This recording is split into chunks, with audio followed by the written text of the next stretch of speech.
Let me introduce that my name is Diba Adawiyah Azka, and I'm from Business Administration Program. In this lovely afternoon, I would like to thank for the opportunity that has been given to me to present my final assessment with the title Secretarial Duties of Pusat Industri Hijau Ministry of Industry.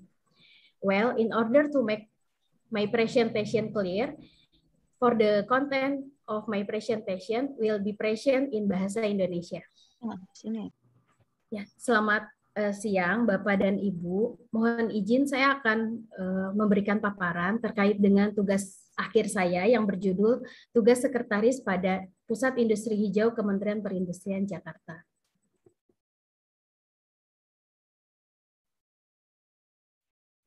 Ada 3 latar belakang yang kenapa saya ambil judul tersebut. Yang pertama, karena peran sekretaris sangat menentukan keberhasilan perusahaan dalam mengembangkan usahanya. Yang kedua, seorang sekretaris dibutuhkan oleh setiap lembaga maupun organisasi, terutama dalam membantu, memberikan, dan melaksanakan kegiatan administrasi kantor. Yang ketiga, seorang sekretaris pada umumnya adalah seseorang yang membantu pimpinan untuk meringankan pekerjaan agar pimpinan dapat bertindak secara efektif dan efisien dalam melaksanakan tugas lainnya. Tujuan saya mengambil judul tugas akhir saya adalah yang pertama, untuk mengetahui tugas sekretaris pada Pusat Industri Hijau Kementerian Perindustrian. Yang kedua, untuk mengetahui kendala dan hambatan pada saat melaksanakan tugas sekretaris di Pusat Industri Hijau Kementerian Perindustrian. Dan yang ketiga, untuk mengetahui usaha apa yang dilakukan dalam menanggulangi hambatan yang dihadapi dalam melaksanakan tugas sekretaris di perusahaan tersebut. Manfaatnya untuk saya sendiri sebagai penulis, yang kedua untuk dunia pendidikan, dan yang ketiga bagi lembaga atau perusahaan. Ada rumusan masalah. Yang pertama, apa saja tugas-tugas sekretaris pada Pusat Industri Hijau. Yang kedua, apa saja hambatan yang dihadapi sekretaris dalam melakukan tugasnya. Yang ketiga, apa saja solusi yang dilakukan dalam menanggulangi hambatan-hambatan tersebut. Batasan masalahnya dalam materi yang diuraikan pada tugas akhir yang saya tulis, saya hanya membatasi masalah pada tugas sekretaris pada Pusat Industri Hijau Kementerian Perindustrian. Metodologi penulisan yang saya jalankan ada 2 metode. Yang pertama studi lapangan dan yang kedua dengan studi kepustakaan. Tugas sekretaris ada 3. Yang pertama tugas rutin.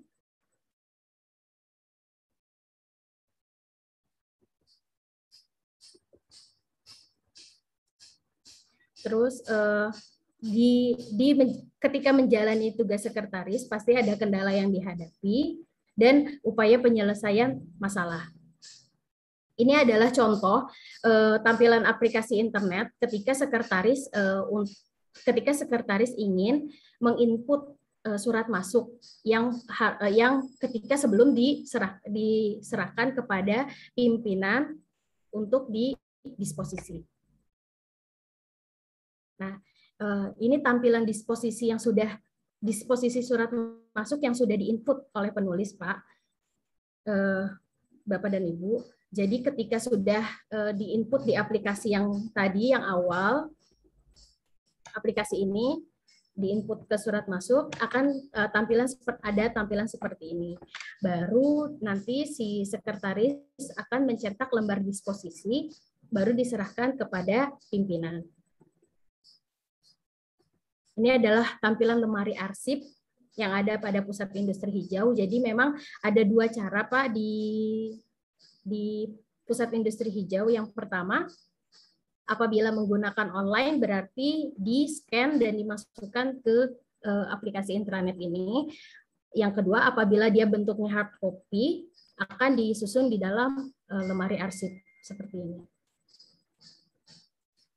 Kenapa banyak sekali hambatan yang terjadi pada sekretaris di pusat industri hijau, karena pada pusat industri hijau Pak bukan hanya menjalankan tugas-tugas yang diberikan pimpinan saja, melainkan apabila ada pegawai lain yang ingin melakukan perjalanan dinas, maka sekretaris harus wajib membuatkan surat tugas yang akan ditandatangan oleh pimpinan.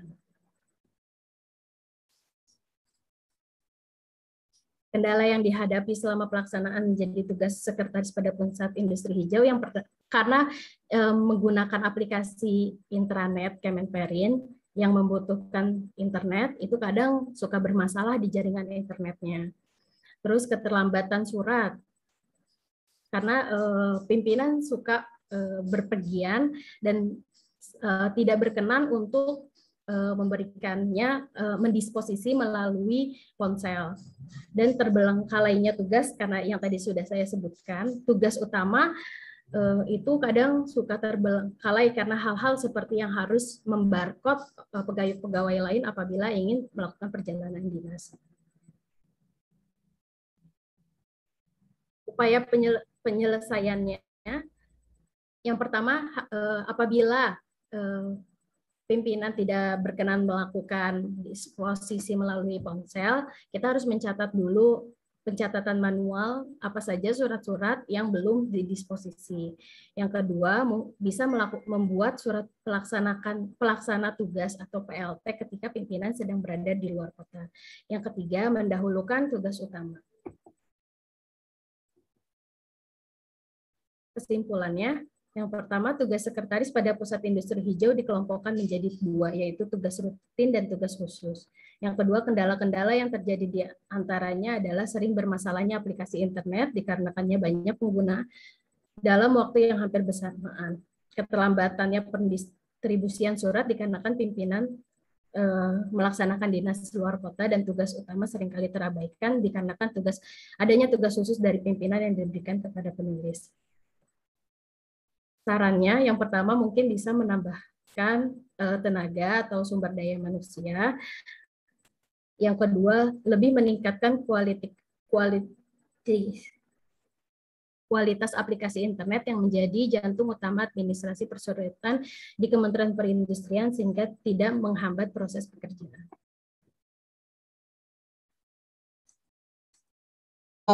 Oke, terima kasih Bapak Ketua Sidang. Assalamualaikum Mbak Diba Dawiyah, panggilannya siapa nih? Mbak Ya. Diba ya? Dawiyah? Ya, Diba aja. Diba aja, Bu. Oh, Diba Ya. aja. Iya, Mbak Diba aja. Oh, salah ya. Oke, Mbak Diba, kamu kerja di sana sebagai ini apa? Di mana, di kesehatan, di mana kementerian di ya? Industri. Iya, Bu. Di sana sebagai seorang sekretaris. Betul. Oke. Kenapa kamu tertarik di bidang sekretaris?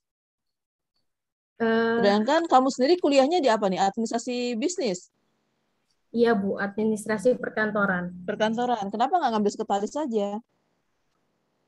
Jadi waktu itu kalau di LP3I sekretaris itu tidak ada yang bisa kelas malam, Bu. Jadi sehingga yang bisa, karena kan administrasi perkantoran juga bisa mencakup pelajaran, ada pelajaran sekretaris. Jadi saya ambil yang bisa keseluruhan. Karena saya nggak tahu ke depannya saya akan pindah kemana, Bu. Atau gitu ya.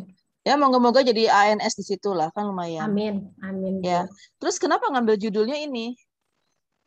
Karena memang Bu, saya itu pengen banget bukan merubah sih Bu, tapi lebih memperbaiki pola yang ada di pusat industri hijau. Karena sejujurnya yang sudah pun sekretaris yang lama, mereka cukup terbengkalai dengan tugas-tugas yang seharusnya rutin, tapi tidak bisa terlaksana ya karena itu tadi. Seperti apa tuh Mbak yang kalau terbengkalai Mbak? Pendistribusian surat, Bu. Jadi seharusnya misalnya ada surat penting yang hari ini datang dan ternyata undangannya untuk besok, rapat besok. Itu kadang kepala pusat itu tidak berkenan apabila misalnya urgent, tapi tidak berkenan apabila dia mendisposisinya lewat WhatsApp. Jadi ya itu tadi, makanya saya sering banget apabila pimpinan ke luar kota, saya sering banget menyarankan kepada tata usahanya untuk segera membuat itu tadi Bu, PLT. Ya, pelaksana memang tugas kalau harian. di negeri emang agak ribet ya. Iya. Agak ribet. Maksudnya kalau di swasta kan kita mau rapat mau ini bisa gitu kan. Tapi kalau di kementerian kan memang ada menggunakan beberapa kayak map takah segala macam ya, distribusi posisi ke sini, di sini. Oke, selain itu apa lagi Mbak? Selain pendisiplinan suratnya terbengkalai, terus apa lagi? Terus karena di Kemenperin itu wajib menggunakan aplikasi internet, Bu, yang kadang itu aplikasinya ini susah banget untuk dibuka karena mungkin banyaknya yang membuka aplikasi tersebut pada jam yang sama, sehingga sering tidak respon, maksudnya ketika pimpinan sudah siap untuk disposisi tapi tidak ada lembar disposisi yang harus kita Posisinya. cetak. Berarti kan kita sebenarnya butuh lembar disposisi manual Bu untuk supaya bisa tetap berjalan tugasnya. Oke. Apa yang disampaikan Mbak Diba ini ada nggak di bab 1 Mbak? Ada Bu. Ada. Di paragraf keberapa? Sebentar Bu. Ada di paragraf 1.3 Bu, di tujuan dan manfaat penulis. 1.3. Mengetahui Dengan usaha.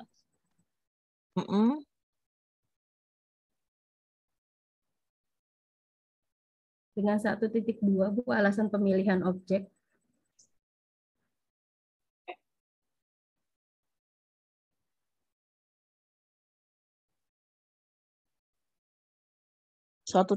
Penulis ingin menerapkan proses penginputan surat masuk dan keluar. Ini maksudnya ya? Iya Bu. Bukan ini maksudnya Mbak. Kan Yang di bab 1 itu tentang latar belakang masalah ya. Kita garis bawah ya. ini, latar belakang masalah. Berarti ketika Mbak Diba bikin judul ini ada masalah kan di situ. Kenapa ngambil judul itu gitu. Nah, tadi kamu sampaikan bahwa ada pendistribusian surat terbengkalai, aplikasi yang tidak mendukung karena banyak orang yang membuka. Itu adalah salah satu masalah. Kenapa akhirnya mengambil judul itu? Paham ya? Ya Bu. Apa sih saya harus ambil tugas ketaris gitu kan ya? Karena memang ada masalah di situ. Masalahnya apa? Masalahnya ini. Itu secara umum ya Mbak. Jadi ketika kita bicara fenomena atau permasalahan di bab 1, namanya juga latar belakang masalah. Kenapa ngambil judul itu? Itu masalahnya. Itu secara umum aja Mbak Diba harus nambahkan. Ini udah saya buatkan 2, nanti Mbak Diba tambahkan lagi menguraikan. Karena Ya. permasalahan ini akhirnya saya membuat judul ini gitu. Itu sebetulnya yang benar. Ya Mbak ya, nanti tolong ditambahkan kembali di bab 1. Next, saya mau lanjut ke bab 4. Langsung saya ke bab 4. Untuk bab 4, memang tugas sekretaris seperti ini ya Mbak ya.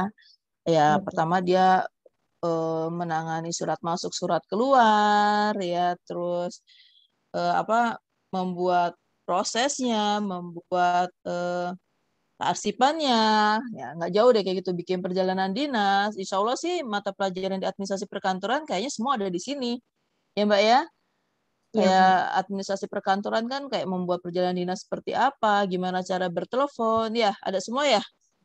Ada Bu. Dapat kan ilmunya gitu. Jadi mumpuni. Ya. Nah di sini yang mau saya sikapi menerima surat masuk. Dia kalau surat masuk itu menggunakan agenda apa Mbak? Buku ekspedisi ya. Ya. Dia menggunakan buku ekspedisi atau tanda terima surat. Nah, bentuk tanda terima suratnya kayak gimana tuh Mbak? Di lampiran ada nggak? Tapi buku tanda terimanya belum sempat saya fotokan Bu, tapi bisa Hmm. saya tambahkan nanti ketika Oke, saya ke kantor lagi. tolong ditambahkan aja ya. Saya pikir tadi Ya, ada di baik. lampiran. Saya bikin note di sini. Bukti agenda ya, Ya, Bu. agenda. Biasanya mereka memakainya membuka ekspedisi disebutnya. Kalau di kita kan agenda surat masuk, agenda surat keluar, atau agenda tunggal. Menginput surat masuk pada aplikasi internet. Oke, ini sudah ada nih disposisi seperti ini. Terus memberikan nomor pengarsipan. Kalau saya boleh tahu dalam hal pemberian nomor itu kodenya itu biasanya kalau 001 per kapan, Mbak? Per awal tahun, Bu. Per awal tahun. Jadi hitungannya dia setahun sekali ya? Iya, setahun sekali. Oke.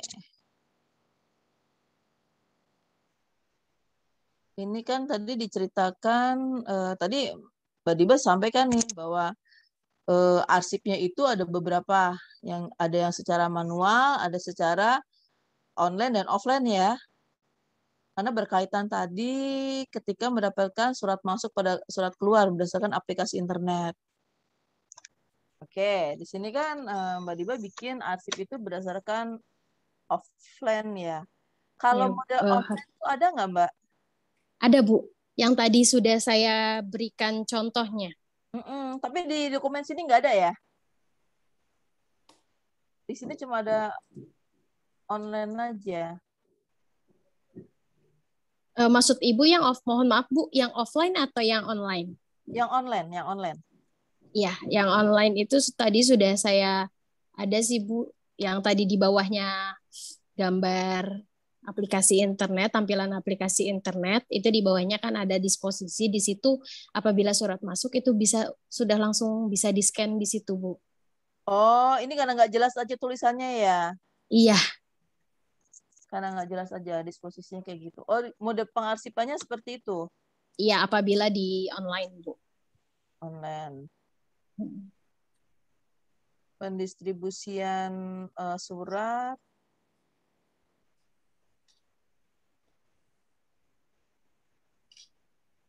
Biasanya kalau surat itu kan masuknya ke rumah tangga dulu ya, Mbak ya? Ke tata usaha, Bu. Tata usaha. Heeh. Dari Kalau mereka kan bagi yang mendistribusikan ya. Oh enggak Bu, kalau misalnya di Kemenperin itu sudah langsung ke unitnya masing-masing. Jadi nggak Oh, ada satu pintu lagi, nggak ada. kalau dulu kan masuk satu pintu kan ya. Iya, kalau Ya, sekarang saya sudah tahu. Sudah enak ya sudah sekarang masing. ya, udah lebih Iya, mobile sih ya daripada dulu ya. iya, iya Bu. Oke, menerima catat. Oke, ini ada menerima dan mencatat telepon masuk atau telepon keluar. Ada formnya nggak, Mbak? Kalau formnya tidak ada Bu, saya cuma punya buku catatan sekretaris aja. Itu yang saya jadikan pegangan karena kan kita tahu Bu, kita manusia Indonesia itu kan kalau bagi saya Bu, saya lola. Artinya saya tidak bisa mengingat apa yang orang sampaikan di telepon dengan cepat sehingga saya membutuhkan selalu buku kecil di kantor itu apabila ada telepon masuk selalu saya tanya dari mana dan kepentingannya apa. Karena Iya, kadang saya suka lupa ketika. Tapi betul. kalau untuk Memang, formnya tidak ada, Bu. oh nggak ada ya. Iya, Tapi sebetulnya kalau ada formnya malah lebih membantu lagi, Mbak. Kan udah pernah iya, diajarin ya. Pernah diajarin kan sudah. ada formnya gitu kan. Bikin aja. Kalau nggak perlu fotokopi. Jadi Mbak Diba pakai itu aja. Dari mana ini apa. Itu dari situ aja, Mbak. Ya ini buat kendala Iya, ya. Jadi nanti bisa dimasukkan ke dalam. Menurut saya untuk lebih perbaikan ke sana daripada kita punya catatan sendiri, kita pakai form aja sendiri, Mbak. Mbak Diba lihat dari buku-buku itu tinggal fotokopi aja, terus nanti diperbanyak, dibuat di sana. Itu akan lebih orang lebih enak. Jadi kalau misalkan ada ini ada buktinya loh, ini ada buktinya loh, gitu. Mungkin lebih enak di situ, Mbak. ya, Saran saya aja baik, Bu. mungkin untuk mengingatkan. Sama, saya juga begitu. Kalau nggak ada form penerimaan telepon tuh saya juga apa ya tadi yang lupa ya kan gitu. Makanya ditulisin, oh ya dari sini nomor teleponnya ini, alamatnya ini segala macam. Ini mungkin buat saran saya masukin ke dalam. Iya.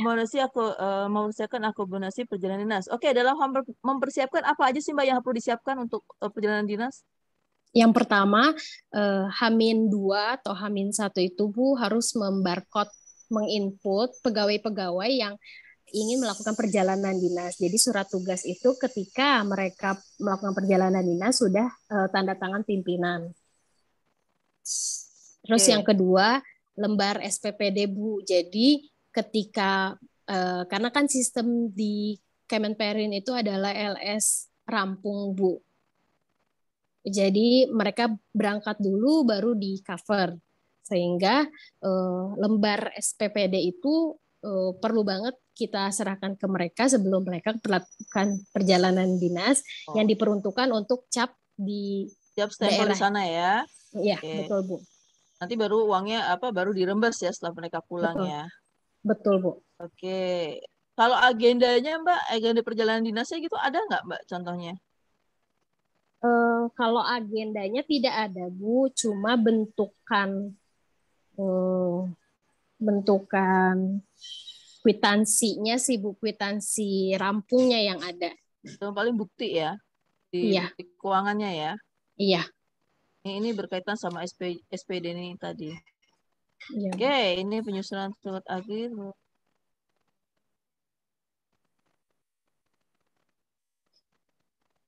Oke, untuk sementara itu dulu Pak Ketua Sidang, silahkan dilanjut Pak. Kamu yang kerja di sini kan, kamu sebagai Iya. aktornya lah gitu, sebagai sekretaris di situ, kemudian kamu bikin tugas akhir dengan posisi kamu gitu, ya kan? Khawatirnya kita yang menilai, kita yang melihat itu adalah terjadi subjektivitas, karena bisa dikarang-karang sesuai dengan keinginan orang yang menulis itu, karena dia sebagai pelakunya juga. Makanya dalam sebuah penelitian itu, kalau kita sebagai pelaku itu kan nggak bisa, harusnya nggak bisa kita lakukan riset di tempat kita sendiri gitu, karena akan terjadi subjektivitas itu. Kalau melanjutkan S1 jangan sampai mengulangi lagi untuk riset di tempat kita sendiri atau di posisi kita sendiri, kita yang menjalani, kita yang nulis, kita yang buat laporan tugas akhir kita, itu akan terjadi subjektivitas. Nah, itu menjadi catatan ya, supaya nanti kalau kamu S1, S2 misalnya, itu nggak boleh, karena itu sudah keluar dari metode riset itu. Karena pasti Baik, akan Pak. terjadi subjektivitas, data-datanya bisa kita karang kok gitu. Apalagi sesuai keinginan kita lah gitu. Nah, itu saya Bu Ayu, ada yang mau ditambahkan?